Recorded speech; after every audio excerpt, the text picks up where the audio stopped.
बिल्कुल, मैं चयन समिति के साथ ही साथ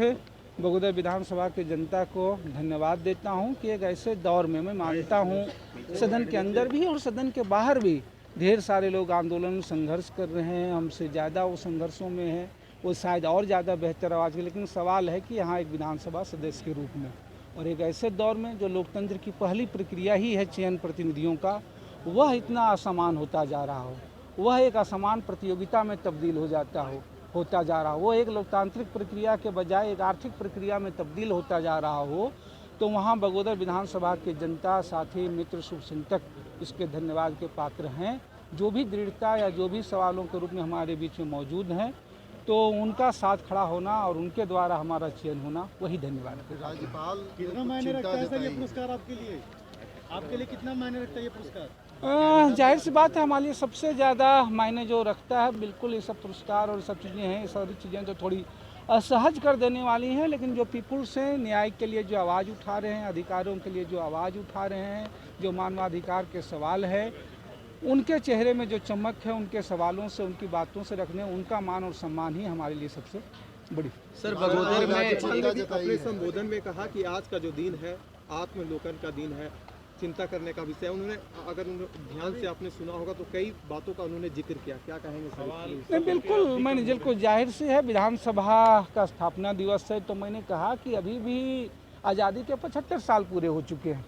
झारखंड विधानसभा के 22 साल हो गए हैं। हमारी लोकतंत्र के विभिन्न संस्थाओं को और मौजूद होने के बजाय हाल के दिनों में देखेंगे तो गरिमा और कहीं ना कहीं गिर रही है।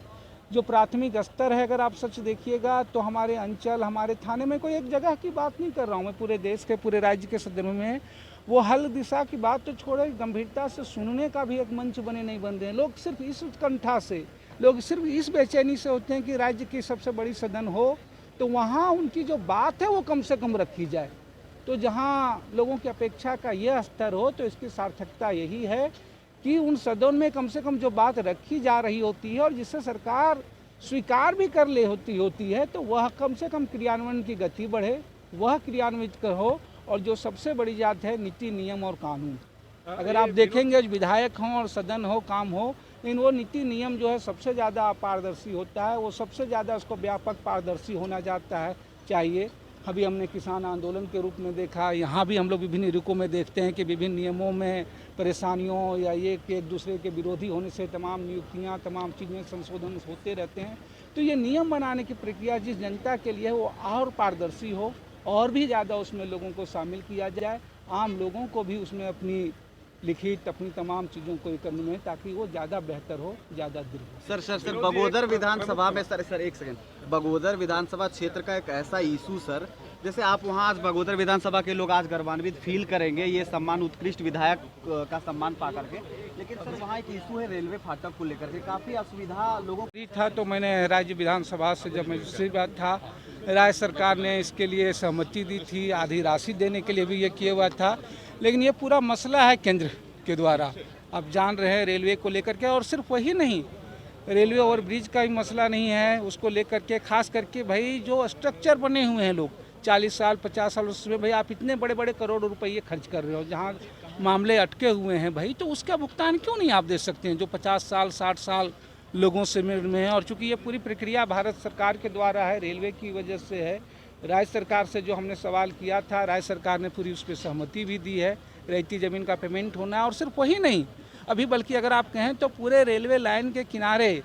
जो कि आज़ादी से पहले का वो ग्रैंड कोड रेलवे लाइन है, वो भारत पाकिस्तान सीमा से भी जो है ज़्यादा सेंसिटिव, दोनों बाढ़ खड़े कर दिए जाते हैं। अब 70 सालों से घर मकान बने हुए हैं, तो जो लोग एक एक गांव 2-2 टुकड़े में बटे हुए हैं, तो उनको व्यवस्थित रास्ता दिए बगैर, उनको विकल्प दिए बगैर, उन दूसरे को एक दूसरे का जो है एकदम बाढ़ खड़ा कर देना, मुझे लग रहा है कि भारत सरकार को रेलवे को और ज़्यादा संजीदा होकर के वैकल्पिक उपायों पर जोर देना चाहिए। विनोद जी, एक महत्वपूर्ण सवाल ये है कि आप नेता है या फिर कोई समाज सेवा करने वाला है, तो उसको काफ़ी मुश्किलों का सामना करना पड़ता है चुनकर पहुँचने पर।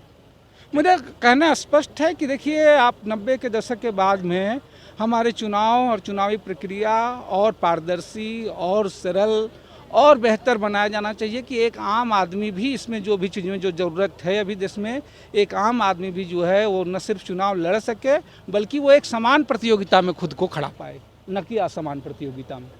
22 सालों में झारखंड विधानसभा में कितना बदलाव आपको देखने को मिल रहा है? हम बिल्कुल, हम 22 साल तो उसमें चीज़ें हैं, लगातार है, इन चीज़ों पे ज़्यादा व्यापक तरीके से बात हो रही है कई मसलों में, और मुझे लग रहा है ये दिन प्रतिनिधि जैसे और बेहतर होने वाली चीज़ें हैं और इस पर सुंदर होती हैं, और कोई भी संस्थाएं जितनी और मजबूत होती हैं वो और बेहतर करेंगे। सर